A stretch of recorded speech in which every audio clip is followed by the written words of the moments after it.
Ei, seguinte, vídeo sem AdSense por apenas R$2 por mês, se torna um membro, tamo junto. Pra ser sincero pra vocês, eu nem sabia que tinha tanto torcedor do San Antonio Spurs nessas bandas desse canal, mas rapaziada, o Wembanyama e seus capangas estão parecendo mais aterrorizantes do que eu previ no início da temporada. Eu já fiz alguns vídeos sobre o San Antonio Spurs ainda nessa season, mas vocês estão pedindo mais um, então sejam bem-vindos a mais um vídeo deste humilde canal, Guibeira aqui. E hoje a gente vai falar sobre o grande e novo contender do Oeste, a famosa tropa do bom e novo, porque dos melhores jogadores do time, um tem 22, o outro tem 21, o outro tem 19. E aqui a gente tá falando dos 3 últimos selecionados nos drafts pelo San Antonio Spurs: Victor Wembanyama, first pick de 2023, Stephon Castle, quarta escolha do draft de 2024 e Dylan Harper, segunda escolha do draft de 2025. O San Antonio Spurs oficialmente precisou de 4 anos de purgatório, 4 anos que o time ficou tancando e jogando mal e fazendo trocas do que tinha sobrado daquela reconstrução pós-era Kawhi Leonard, pós-era Tim Duncan,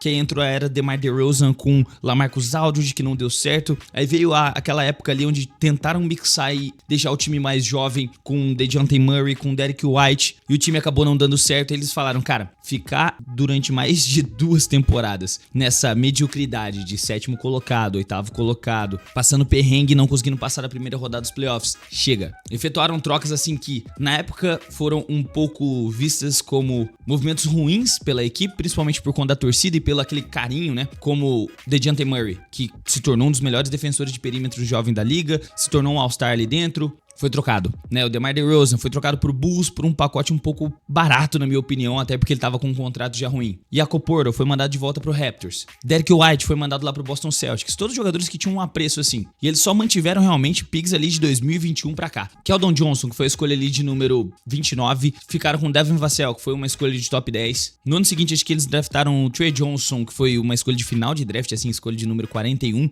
E aí depois veio o Masterclass dos caras. Victor Wembanyama, o alienígena. Aquele jogador que é 1 em 1 bilhão, calouro do ano. No ano seguinte, Stephon Castle, calouro do ano novamente. Fizeram excelentes trocas trazendo De'Aaron Fox, depois daquele conturbado final de período que ele sofreu no Sacramento Kings. Trouxeram o Harrison Barnes praticamente de graça. Trouxeram o Luke Cornett também de graça. E aí, pum, a gente tem em 2025-26 o surgimento de um time que saltou de um 13º colocado de 34 vitórias para um segundo colocado de 44 vitórias e 17 derrotas até o atual momento. E segundo as leis do nosso querido Phil Jackson, o San Antonio Spurs é um dos 4 times apenas que estão, digamos assim, nessa altura do campeonato, aptos a ganhar um título. Time que está preparado o suficiente para as 60 primeiras partidas da temporada regular ganhar 40 e perder 20. Ou ganhar mais de 40 e perder menos de 20. Os outros são Boston Celtics, campeão há pouco tempo atrás, Oklahoma City Thunder, o atual campeão da NBA, e o Detroit Pistons, que surgiu também como o melhor time do leste nessa temporada. Essa grande ascensão do San Antonio Spurs, obviamente, que se dá à sua peça central, Victor Wembanyama. É inegável a presença desse cara. Eu assisti o jogo que inclusive é um dos melhores jogos dessa temporada regular, eu posso julgar assim tranquilamente, Detroit Pistons versus San Antonio Spurs. 2 dos cachorros de grande porte dessa temporada regular se enfrentando num jogo extremamente bom, porque são 2 times de alto nível defensivo. E nessa partida em específico ficou clara, quer dizer, não só nessa partida, desde que esse moleque pisou na NBA ficou muito claro o impacto dele quando ele tá na quadra. Ele pode estar tendo um jogo ruim, ele pode fazer 12 pontos, ele pode fazer 14 pontos, ele pode fazer 10 pontos. Só que só dele estar com os braços erguidos dentro do garrafão, só pela mobilidade que ele tem, sendo um cara de 2,30 de altura, ele faz um número absurdo de jogadores desistirem de ir pra cesta. Beleza, a maior parte das páginas de basquete que eu acompanho só mostrou o quê? Durante o jogo, pelo menos. Nossa, o Wembanyama tomou um pôster do Jalen Duren, mas ele terminou esse jogo com 6 tocos. A quantidade de jogadores que refugaram e poaram, eu perdi as contas. Então o impacto do Wemby, quando ele tá tendo uma noite excelente e ofensiva, é imensurável. Ele automaticamente, você pode falar pra mim que ele é o 4º melhor jogador da NBA agora e eu vou concordar com você. Porque tirando Shea, Luka e Jokic, Giannis tá voltando de lesão, Cade é um dos bons jogadores, um dos melhores jogadores da NBA, mas ainda não tá lá. Anthony Edwards tá voando também, Jaylen Brown tá voando muito, mas o impacto do Wembanyama, só por existir, é algo que eu nunca vi na NBA. Tipo assim, eu com meus 2 olhos falar assim, mano, só desse cara tá na quadra, ele acaba com o mental dos jogadores adversários. E digo mais, os números provam que ele realmente é tudo isso. E ele nem chegou no auge ainda. O San Antonio Spurs, quando o Wembanyama está em quadra, é a segunda melhor defesa da competição, perdendo apenas por 0,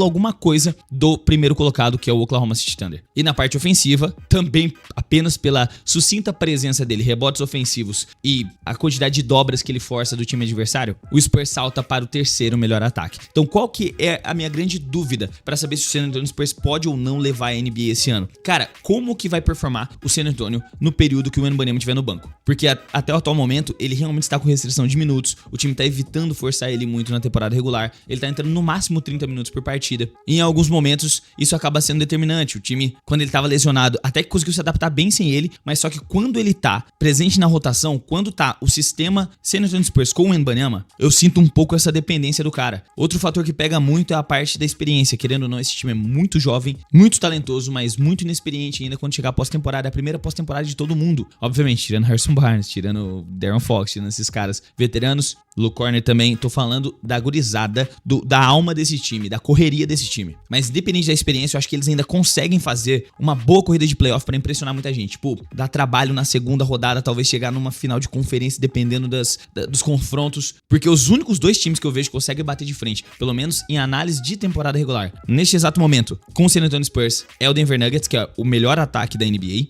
E beleza, eles não estão com uma das melhores defesas. Na verdade, a defesa deles eu acho que não entra no top 10, mas só que é o melhor ataque, disparado. Se você assistiu um jogo do Denver Nuggets com o Nikola Jokic, você sabe, é absurdo. Só que, se a gente lembrar no título dos caras de 2023, eles também não tinham uma defesa top 10, mas quando chegou nos playoffs, eles eram uma das melhores defesas da pós-temporada. Tá, eu já tô desviando do assunto, vamos voltar. Os únicos times que eu vejo batendo de frente pra derrubar o Spurs numa melhor de 7, eu sabendo do que eu já vi de Nikola Jokic na pós-temporada, é o Denver Nuggets e, obviamente, os atuais campeões, o Oklahoma City Thunder. É por isso que, dependendo dos confrontos que chegar ali na segunda rodada, eles podem cair nessa segunda rodada ou então, quem sabe, sonhar com uma final de conferência. Kibeira, você só falou do Wembanyama, só elogiou ele pra caramba aí, o guri é muito monstro, mas e o restante do time? Cara, o restante do time é uma bizarrice, porque o Stephon Castle, no segundo ano de NBA, ele já tá aparecendo como um provável All-Star no ano que vem, um dos melhores defensores de perímetro atualmente da liga, tranquilamente. Ele pode brigar por uma vaguinha ali em terceiro time de defesa. É só você ver o impacto dele quando foi um confronto contra o Cade Cunningham. Cara, o que foi aquilo? O Cade Cunningham, depois que empurrou o moleque e ele caiu no chão, parece que ele assinou a sentença dele que ele seria anulado naquela partida. Aí você olha, não, mas o Cade Cunningham, pelas estatísticas, fez 16 pontos, 11 assistências, deu 2 tocos, roubou a bola 3 vezes. Beleza, o Cade Cunningham teve uma partida muito boa. Se eu te falar que ele acertou 5 arremessos de 26 tentativas. Se você olhar o que o Stephon Castle fez com ele, mano, é considerado um conteúdo proibido pra menores de 18. E a única deficiência do Stephon Castle que ele não conseguiu consertar é realmente o arremesso pra 3. Ele não consegue matar a bola pra 3 com consistência, apesar de ser um bom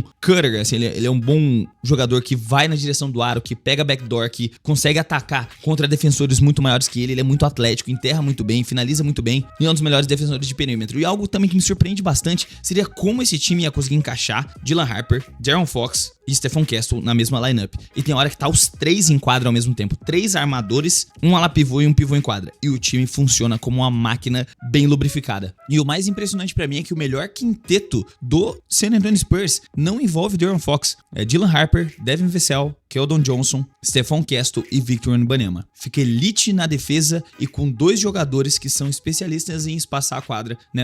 Tá entre os melhores arremessadores com Vassell e Johnson. Porque o Dylan Harper, por mais que ele não pareça, ele é 6'6", ele é 1,96 m ali mais ou menos de altura. Então ele não é um armador baixo. Ele consegue defender muito bem, ele é muito atlético também. Só que ele sofre do mesmo problema que o Stephon Castle também. Ele arremessa 26% do perímetro apenas. O De'Aaron Fox, que é o melhor armador desse time, o mais experiente, muito rápido, arremessa muito bem na meia distância, consegue facilitar muito jogando em dupla com o Wembanyama, também não tá tendo uma temporada excelente para 3 pontos. Ele tá pouca coisa acima do Wembanyama no arremesso para 3. E olha que o Wembanyama tem 2,30 m, né? Você não vai querer cobrar que o cara tenha mais de 40% de aproveitamento ainda, mas eu acho que ele vai conseguir chegar em algum momento da carreira, porque eu não me surpreendo mais nada com esse alienígena. Mas o De'Aaron Fox também não tá sendo muito bom no arremesso para 3 pontos, quanto eu esperei que ele pudesse ser. O Harrison Barnes, nos últimos jogos, eu vejo que ele tá tendo também, parece um período de slump, assim, sabe? Aquele período que o cara arremessa pior, mas ele ainda assim é um dos melhores arremessadores com 37%. E o time ainda depende de Vassell vindo do banco, Champagne que tá arremessando muito bem e o Keldon Johnson pra dar aquela salvada, aquela equilibrada quando o assunto é arremesso de perímetro. Só que ainda assim, se a gente levar em consideração o time titular com a segunda melhor defesa do campeonato quando o Wembanyama tá em quadra, a quantidade de contra-ataques, a quantidade de velocidade que eles impõem, um ritmo de jogo muito acelerado, muito forte, é um dos motivos pra esse time tá tão bem assim nessa temporada. Então, a minha única preocupação com esse time do Spurs, que tem um dos quintetos mais sólidos da liga, com Devin Vassell, Harrison Barnes, Wembanyama, Stephon Castle e De'Aaron Fox, tem um dos elencos de suporte também mais sólidos da NBA, com Luke Cornett pra substituir o Wemby,